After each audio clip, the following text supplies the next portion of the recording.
Hello there and welcome to our channel. If you like us, please subscribe so we can send you more good content. So you probably guessed what we're going to talk about today. We're going to talk about puppies. I'm kidding. Of course we're going to talk about rollers. Why are we talking to you about rollers? Because rollers are a major cause of traction alopecia. What's traction alopecia? Traction means pulling. Alopecia means hair loss. Hair loss from pulling, including rollers.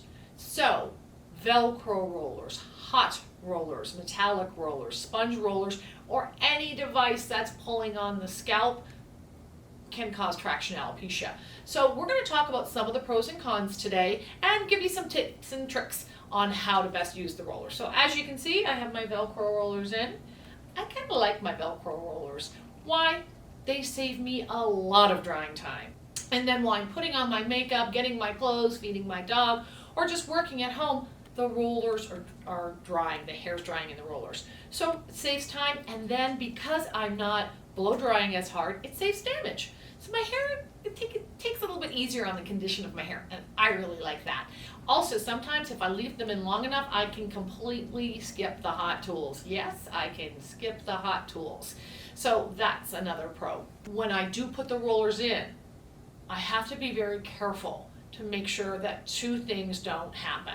Too much hair in the roller, because then it doesn't dry, and too much pulling on the follicle. So when you roll up the hair, you want to make sure you don't have that tugging. We all know that feeling of tugging on the follicles when the ponytail's too tight or someone's pulling your hair. So those are some of the tips and tricks for putting the rollers in. Now, let's talk about the tip and trick of taking the roller out. So I have a pin, I take it out, and then I very, very, very gently roll out the hair like this. And then sometimes what I'll do is I'll get this piece of hair and I'll put a little spray on it and just do this, and then I don't have to hot iron it. So cool, saves time, saves damage. And as you can see, I have a lot of rollers in here. It's like a Technicolor extravaganza.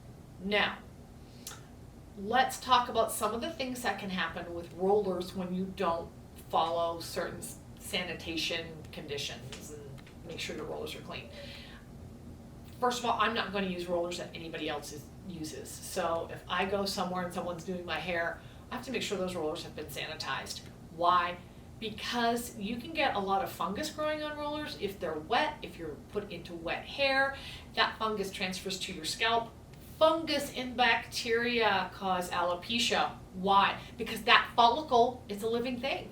If you get fungus and bacteria into the follicle, it's infected. What happens when something's infected? It starts to release sebum and all kinds of things to try to clean itself out, and then the hair follicle can be damaged and you can lose hair. So be careful, make sure your rollers are clean. You can get a little tool and it just kind of brushes all the hair out of the rollers. You want to make sure they're clean. If you're the only one using them, that's great. If there are other people using them with you, you need to clean them every single time. I spray mine down with some alcohol just to make sure that they're clean. I don't want to have to worry about any kind of fungus. I've never had a problem with it. So you're probably wondering why somebody would be doing a YouTube video with rollers. And we know we're kind of goofing around, but we take hair very seriously. If you have any questions about our tips and tricks, let us know and we'll be happy to help.